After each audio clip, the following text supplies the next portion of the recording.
Bonjour, bienvenue pour une nouvelle vidéo, cette fois-ci pour vous présenter la figurine de la collection Street Fighter Altaïa, une collection qui sort toutes les 2 semaines chez votre marchand de journaux avec le personnage de Fei Long. Voilà, c'est la figurine numéro 13. Figurine que j'attendais car Fei Long était l'un de mes persos préférés sur le jeu Super Street Fighter 2. Et comment dire, ça reste on va dire une copie de Bruce Lee. Hein, voilà, c'est la plus grosse inspiration vient de Bruce Lee. Hein, autant que Lo dans le personnage de Tekken, ou je crois qu'il y avait aussi un personnage de Virtua Fighter qui était très, comment dire, inspiré de Bruce Lee. Voilà, donc figurines qui sortent toutes les 2 semaines chez votre marchand de journaux pour la somme de 11,99 €. Voilà, et puis ils sont quand même assez réguliers. Altaïa, c'est quand même des gens qui sont assez réguliers au niveau des sorties. Voilà, donc nous allons l'ouvrir pour voir ce que ça donne. Elle a l'air d'être bien réalisée, hein, franchement. À part que, de souvenir, il n'était pas aussi balèze, Feyenoord. Mais ça, c'était sur les premières versions. Après, peut-être qu'à travers les Street Fighter d'après, tout ce qui est Street Fighter, voilà, Alpha, machin, peut-être qu'il avait fait plus balèze. Mais de souvenir, je me rappelle qu'il était quand même assez sec.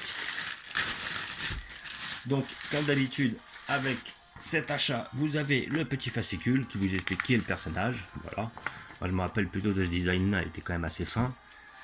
Voilà. Nani, Fei Long, originaire de Hong Kong, donc un chinois. Hein. Voilà. Effectivement, s'il est inspiré par Bruce. Là, voilà, la légende immortelle. Là, on voit la photo de Bruce Lee. Donc là, il montre bien que l'inspiration est de Bruce Lee. De toute façon, ça sert à rien de le cacher, ça se voit comme le nez au milieu du visage. Ça, voilà, dans Street Fighter Alpha, il était comme ça. Street Fighter 4, il était comme ça. Et là, on avait la première version dans le Super Street Fighter 2, vu que c'était son apparition. Il était apparu avec le personnage de DJ, Camille et Tiank. Voilà, Camille que j'ai déjà. DJ, il n'y a pas d'annonce. Et Tiank, normalement, sera le numéro 17 que je prendrai. Je pense que je les prendrai. Voilà, date de naissance et tout. Là, on voit un combat entre lui et Vega. Ça va, c'est pas mal. Et là, vous avez le poster qui, franchement, il est beau. Hein. Voilà, franchement, c'est du beau, c'est tout craché là. On le voit avec le nunchaku, le petit pantalon noir, les petites soquettes là. Ouais, et puis les muscles apparents. Là, c'est du Bruce Lee, tout craché. Le poster est très beau et très bien réalisé. Après là, ils vont nous expliquer ses principales techniques. Donc le dragon ascendant, la combinaison mortelle, la pluie de poings, les mâchoires du dragon. Et moi, je me rappelle que j'avais vu c'était pas le film, parce que le film Street Fighter m'avait fortement déplu avec Jean-Claude Van Damme, mais c'était plutôt le premier OAV, voilà, qui était sorti, il était franchement super, quoi. L'OAV commençait par un combat entre Sagat et Ryu, et on voyait justement Ryu infliger avec je crois que ça devait être son Dragon Punch, la cicatrice sur le corps de Sagat au niveau des abdominaux, tout ça. Et dans ce film-là, c'est là où on avait un petit combat entre Ryu et Fei Long qui était franchement propre. Là, c'était vraiment du propre comparé au film. Voilà, et puis après Street Fighter Alpha 3 nous explique 2-3 voilà, deux, trois articles. Voilà.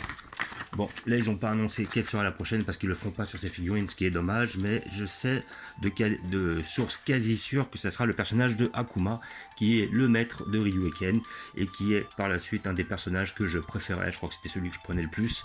Une fois que, au début, sur les premiers Street Fighter, je prenais surtout Ryu et Ken, et par la suite, avec les Street Fighter Alpha et tout, dès qu'ils se sont mis à sortir Akuma, je prenais Akuma parce qu'Akuma avait les mêmes techniques, sauf qu'il était plus puissant que ses deux disciples. Voilà. Donc nous allons ouvrir cela. Alors bon, j'ai pas besoin de couteau, en principe ça se fait tout seul. Voilà. Bon, c'est pas le genre de boîte que vous pourrez garder, hein, c'est un blister. Et nous allons voir ce que ça donne.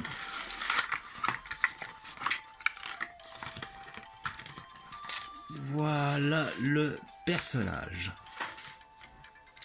Alors, qu'est-ce que nous pouvons en dire?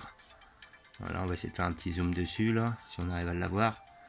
Eh ben franchement, il est pas mal fait. Bon, moi je le trouve vachement balèze. Hein. Il me paraissait pas aussi large dans le dessin animé ou dans le jeu vidéo. Mais sinon, il est vraiment bien fait. Les muscles sont bien faits, la pose est bien, elle est dynamique. On reconnaît effectivement le personnage. Voilà, donc après, il faut avouer qu'il n'y aura pas beaucoup de nuances de couleurs. Pour la simple bonne raison que, bon, voilà, un pantalon noir et son corps tout nu comme ça. Mais sinon, il est bien fait. Par contre, là, je vois une horreur, là. Ça va être la ligne au niveau du bras. Franchement, elle est pas terrible. Hein. Là, franchement, elle est là, on dirait qu'on a rajouté le bras, quoi. C'est vrai qu'il y avait cette partie-là qui a été faite, ils ont rajouté le bras dessus. Donc la ligne se voit quand même pas mal. Sinon, le dos est bien musclé, il est bien fait. Bon, après, il faut avouer que, comme je dis d'habitude, hein, c'est pour une figurine à même pas 12 euros, hein, pas besoin d'être trop exigeant, hein, ça reste une figurine à 10 balles, quoi. Donc voilà, c'est normal qu'on ait quelques défauts. Mais franchement, dans l'ensemble, elle est quand même assez bien faite.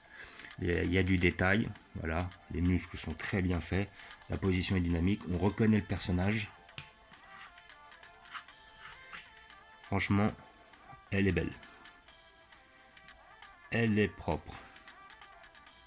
C'est un beau petit personnage que je conseille pour effectivement tous les passionnés et tous les fans de la collection Street Fighter. Voilà, c'est une collection qui est très abordable, qui est régulière. Et sinon, si vous n'arrivez pas à l'avoir chez votre buraliste, n'hésitez pas à vous abonner chez Altaïa de façon à pouvoir les recevoir chez vous. En plus, vous aurez des petits cadeaux en plus. Voilà. Donc, comme d'habitude, je vais vous montrer où je vais la placer car j'ai prévu une place pour notre ami.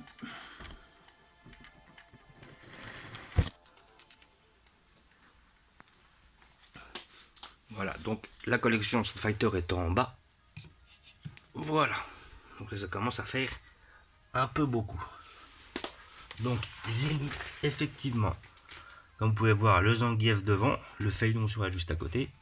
Voilà, la Chun-Li, le Guile au milieu, Camille, Ryu, Dalsim. Derrière vous pouvez voir Blanca, Sagat, le Balrog, le Bison, le Vega et le Ken. Là, je vais plus avoir beaucoup de place, mais bon, comme je compte pas en fait encore en prendre beaucoup, je comptais surtout déjà prendre à l'origine les 8. Après j'ai poussé sur les 12. Quand je disais les 8, c'était les 8 persos de base de Street Fighter. Après je comptais pousser à 12 parce que je voulais les boss. Et après, bon, effectivement, quand je voyais Fei Long, Fei Long, je le voulais aussi. Donc, immanquablement, je vais peut-être prendre les 16, hein, c'est-à-dire tous les personnages de Street Fighter 2, enfin de Super Street Fighter 2. Et il était évident qu'aussi j'allais prendre Akuma, étant l'un de mes personnages préférés. Mais bon, là, sur les prochains que j'attends effectivement le Honda, car il fait partie des 8 personnages de base, donc obligatoirement je le prendrai. Je prendrai aussi le Akuma, ça c'est évident. Après, j'attendrai de prendre le Tiank. Et après, bon, je pense que je m'arrêterai là. Je verrai, ils ont toujours pas fait d'annonce par rapport à DJ ou DJ. Si j'arrive à l'avoir, tant mieux. Sinon, c'est pas non plus une grosse perte. Hein, voilà. J'ai, disons, déjà les principaux personnages que je souhaite et ceux qui symbolisaient quelque chose par rapport à mon enfance dans une collection qui est propre et qui est quand même assez abordable, quoi. Voilà. Une dizaine de figurines, ça vous coûte 120 balles. Et encore, bon, vu que les premières étaient pas chères, hein, le Ryu, j'avais payé 1 euro. Je crois que le deuxième, alors si je dis pas de bêtises, c'était Chun-Li, j'ai dû la payer 4 ou 5 euros. Ça va, ça reste quand même des collections très abordables et vous n'allez pas vous ruiner. Voilà. Comme d'habitude, je vous remercie d'avoir regardé. Je vous dis à bientôt. N'hésitez pas à vous abonner ou à mettre des pouces. Et je vous dis ciao.